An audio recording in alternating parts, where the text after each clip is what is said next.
ద్రౌపదీదేవి విషయంలో గొప్పతనం ఏమిటో తెలుసా అండి? ఆమె భర్తల్ని అలా అనుగమించింది. భర్తలు ఆవిడంటే భయపడ్డారు. నేను యథార్థం చెప్తున్నా, మీరు మహాభారతాన్ని జాగ్రత్తగా పరిశీలిస్తే ఆవిడంటే భర్తలకి 5గురికి భయం.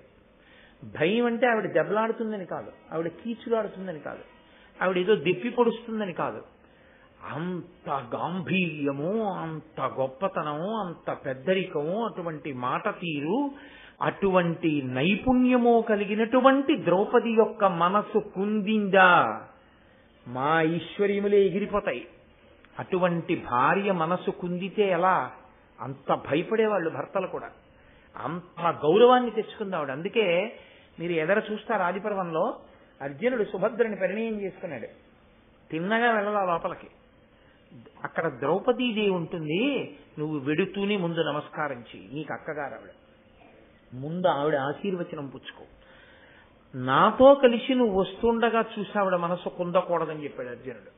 ఎక్కడైనా అంతే, ఆవిడ మాట్లాడితే అలా ఉంటుంది.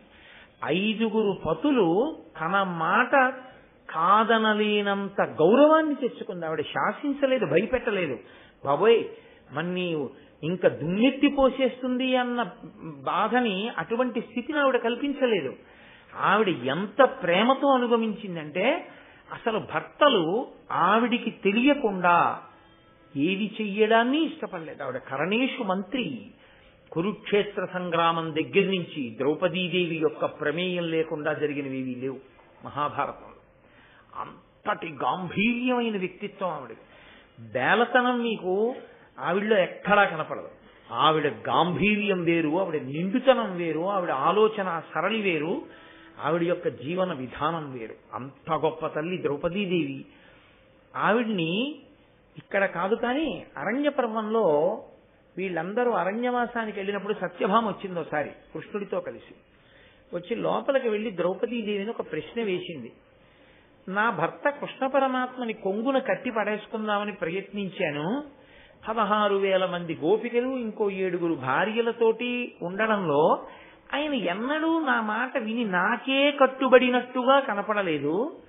ఒక్క భర్తనే వశం చేసుకోలేకపోయాను. 5గురు భర్తలు నీకు వశవర్తులయ్యేటట్టు మందు ఏం పెట్టావు నాకు చెప్పు అని అడిగింది. యథార్థంగా ఇది జరిగిందండి. మీరు భారతం చదవండి, నేను అబద్ధం చెప్పానేమో. ఏ మందు పెట్టావు, లేకపోతే ఏదైనా తైలమర్దనం చేశావా అని అడిగింది. అటువంటి దుష్టాలవాట్లు కూడా ఉన్నాయి లోకంలో కొన్ని చోట్ల. బట్ ఆ తైలాన్ని తల మీద పెడితే వాళ్ళు అటువంటి ఆనుకూల్యతని పొందుతారు. అదొక రకమైనటువంటి ప్రయోగం చేసే వాళ్ళు ఉన్నారు లోకంలో. అది ఏం చేశావని అడిగింది. అంటే ఆవిడంది, అమ్మా మందులు మాకులు తైలాలు పెడితే భర్త అనుకూలుడవడం మాట దేవుడెరుగు, ఆయన ప్రాణాలకే ముప్పు వస్తుంది. అటువంటి తప్పుడు పని చేయకూడదు. నేను ఎన్నడూ అసలు భర్తలకి ఇటువంటి మందులు మాకులు తైలాలు ఇలాంటి పనులు నేను చేయలేదు. నేను నా భర్తల పట్ల ఎంత ప్రేమతో ప్రవర్తించానో, నా భర్త నాకు ఎందుకు అనుకూలుడిగా ఉంటాడో నేను ఒకసారి చెప్తాను, నువ్వు విను అని ఆవిడ చెప్పింది.